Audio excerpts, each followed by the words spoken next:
10 conseils pour faire de meilleures vidéos avec son smartphone, c'est ce qu'on va voir ensemble dans cette vidéo.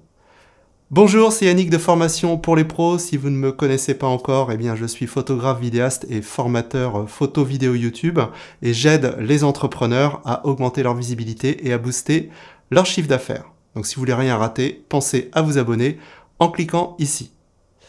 Alors oui, la vidéo, on en fait de plus en plus, c'est devenu de plus en plus facile grâce au smartphone et on a de plus en plus besoin de faire des vidéos. Mais pour faire des vidéos de qualité, il faut quand même respecter certaines choses. Alors je vous ai compilé 10 conseils essentiels que nous allons voir ensemble et je vous ai même préparé un petit PDF que vous pourrez télécharger. Je vous mets le lien sous la vidéo, comme ça vous serez sûr de rien oublier. Et je vous mettrai aussi des liens vers le matériel que je conseille, parce qu'on va parler des fois de petits accessoires. Alors le premier conseil que je vais vous donner, c'est la lumière. Alors pourquoi on commence par la lumière ? Parce que, eh bien, ce sont les erreurs que je constate le plus souvent sur les vidéos des gens qui me contactent ou sur les vidéos qu'on voit partager sur les réseaux sociaux. C'est-à-dire que les gens ne savent pas du tout gérer la lumière. Bon, c'est normal, quand on débute, voilà, on ne sait pas forcément ce qu'il faut faire. Donc ce qui est très important, c'est de bien vous placer par rapport à la lumière et si possible d'être dans un endroit relativement bien éclairé. En effet, c'est la lumière qui va déterminer la qualité de la vidéo et ça, quel que soit le matériel que vous utilisez pour filmer, que ce soit un smartphone ou une caméra haut de gamme ou même un téléphone super haut de gamme, c'est pas ça qui fera la différence. Ce qui va faire la différence surtout, c'est la qualité de la lumière. Comme vous pouvez le voir sur cette vidéo, si je me mets face à une fenêtre, donc la lumière m'éclaire, et là je suis en contre-jour, donc là j'ai la fenêtre dans le dos, vous voyez que c'est pas du tout le même rendu. Je n'ai pourtant pas changé les réglages, mais je me suis juste bien placé par rapport à la lumière ou mal placé. Alors au niveau des lampes, si vous filmez en intérieur, je vous conseille d'utiliser une lampe. Le plus simple et le moins cher, c'est d'avoir ce type de petite lampe. Je vous en ai préparé quelques-unes. Vous voyez, petite lampe LED. Voilà, je vous l'ouvre. Ici, je vous mettrai les liens dans le petit PDF. Voilà, pour une cinquantaine d'euros, eh bien, on va pouvoir bien s'éclairer. Si vous tournez régulièrement des vidéos, je vous conseille de prendre une lampe LED un petit peu plus grosse avec des réglages qui fonctionnent sur batterie et sur courant. Donc là, ça, c'est vraiment très, très utile. Et sinon, si vous n'avez pas envie de vous embêter avec des lampes, tournez en plein jour face à une fenêtre, si possible une fenêtre exposée au nord, comme ça vous n'aurez pas les variations du soleil si le temps est variable. En tout cas, pensez-y, premier conseil, vraiment la gestion de la lumière, très très important pour la qualité de vos vidéos. Deuxième conseil, c'est le cadrage et l'arrière-plan. C'est pas parce qu'on filme avec un smartphone qu'il faut filmer n'importe comment, donc je vous conseille vraiment de faire attention à l'arrière-plan. Il doit être le plus épuré possible. Faut pas qu'il y ait trop de gens ou de choses qui se passent derrière, sinon les gens vont pas vous écouter, ils vont regarder ce qui se passe derrière. C'est quand même dommage. Donc faites bien attention à ça et faites en sorte que l'arrière-plan soit plutôt agréable. Au niveau du cadrage, essayez de ne pas trop vous centrer, ça fonctionne moins bien. Vous voyez par exemple ici, je suis en train de me filmer, je suis légèrement décalé sur le côté. Ça provient de règles photographiques et cinématographiques, notamment la règle des tiers. Je vous invite à faire des recherches là-dessus si vous voulez en savoir plus. Mais c'est vraiment important, ça donne un peu plus de professionnalisme et ça permet de mieux capter l'attention. Pour vous aider, sur beaucoup de smartphones, dans les options, vous pourrez afficher une grille qui va vous permettre de bien vous placer, de voir où vous êtes placé dans le cadre. Troisième conseil, pensez à filmer à l'horizontale. Je vois beaucoup de gens qui se filment en tenant leur téléphone comme ça. Alors ça peut marcher si vous faites des vidéos uniquement pour Facebook ou Instagram. Voilà, c'est un format qui passe bien. Mais si vous faites des vidéos que vous voulez partager sur YouTube ou sur votre site internet, eh bien on va se retrouver avec une petite vidéo en carré et deux bandes noires sur le côté. Donc pensez à filmer avec le téléphone à l'horizontale, comme ça vous aurez plus le choix, surtout que dans un logiciel de montage, on peut très facilement aussi transformer une vidéo 16/9, donc le format classique, en format carré. Donc vaut mieux avoir cette option-là plutôt que de filmer en vertical, où là, ensuite on ne pourra pas recréer l'image sur les côtés. Quatrième conseil, je vous conseille de filmer avec des plans fixes. Souvent, on voit les gens qui se promènent, qui tiennent leur téléphone à bout de bras. Voilà, ça peut être perturbant des fois et surtout ça bouge régulièrement. Donc c'est pas très agréable à regarder. Donc on peut faire une vidéo avec un plan fixe. C'est beaucoup plus simple. On peut varier les plans aussi hein, si vous avez envie d'avoir quelque chose de plus dynamique. Mais ne faites pas que des vidéos à bout de bras qui bougent parce que ça peut vite devenir désagréable, surtout si on n'a pas de stabilisateur. Ceci nous amène au 5e conseil, stabiliser vos plans. Alors pour stabiliser, il y a 2 façons de faire. La plus simple, c'est que vous posez votre téléphone sur un meuble ou quelque chose en face de vous. C'est pas toujours pratique, on n'a pas toujours un meuble sous la main. Sinon, eh bien, c'est d'avoir, vous voyez, un petit support de téléphone sur lequel on va venir mettre, voilà, le téléphone. Ça coûte une dizaine d'euros, vous mettez ça sur un trépied, ça fonctionne très très bien. Et sinon, eh bien, vous pouvez investir dans un stabilisateur de téléphone. Je vous ai fait une vidéo sur le sujet sur la chaîne, vous la trouverez.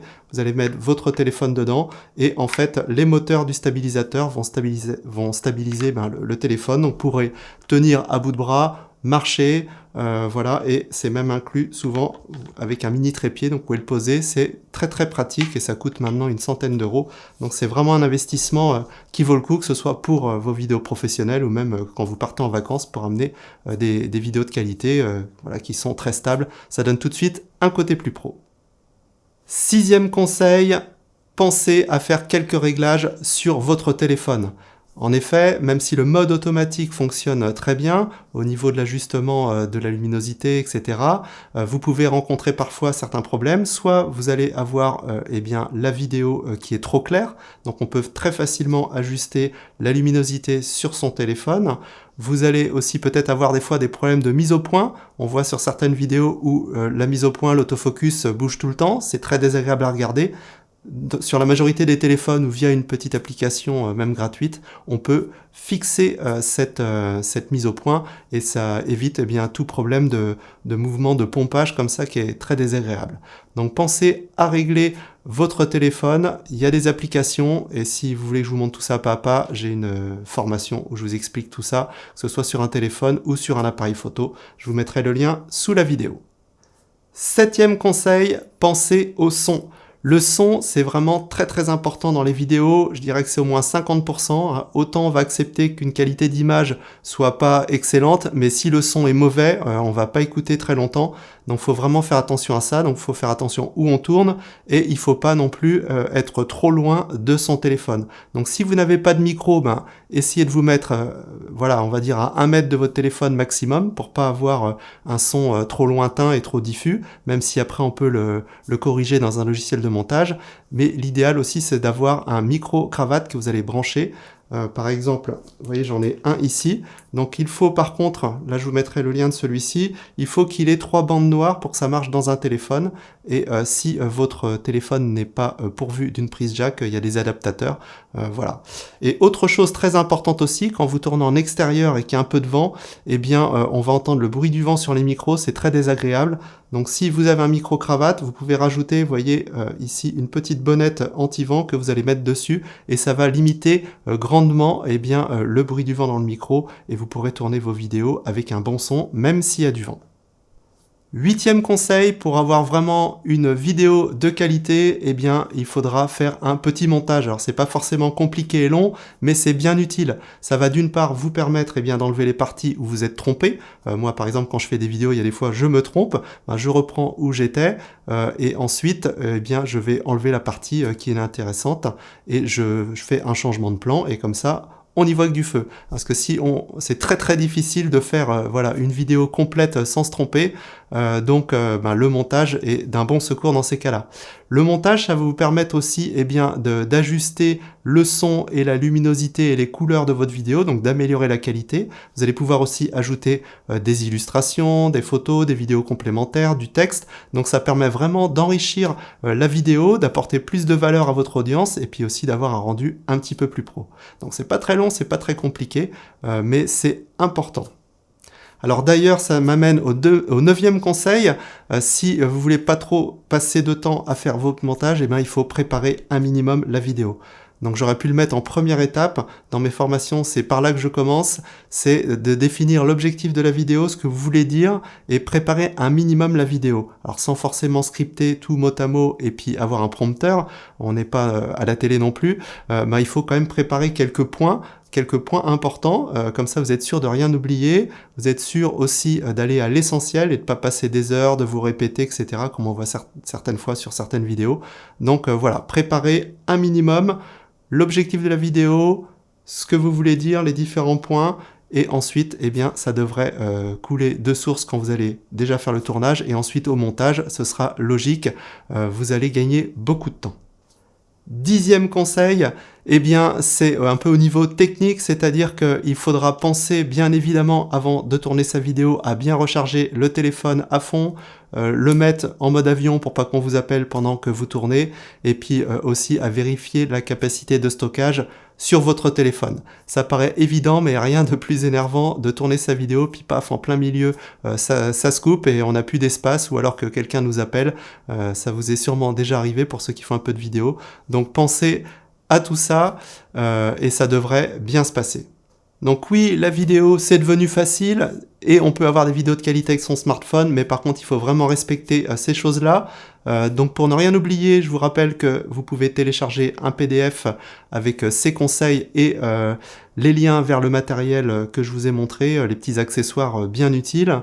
Je vous rappelle aussi que si vous avez besoin que je vous accompagne, eh bien j'ai des formations sur le sujet où je vous montre tout pas à pas avec accès illimité. Ça concerne les réglages, le cadrage, la préparation du script, comment faire pour qu'une vidéo soit intéressante et virale, etc., etc. Pour ceux que ça intéresse, vous allez voir, je vous mets les liens. Et puis moi je vous dis à bientôt pour une prochaine vidéo. Et mettez-vous vraiment à la vidéo, vous ne le regretterez pas, ça a plein d'avantages. Allez, salut, bon film, et moi je vous dis à très vite pour une prochaine vidéo.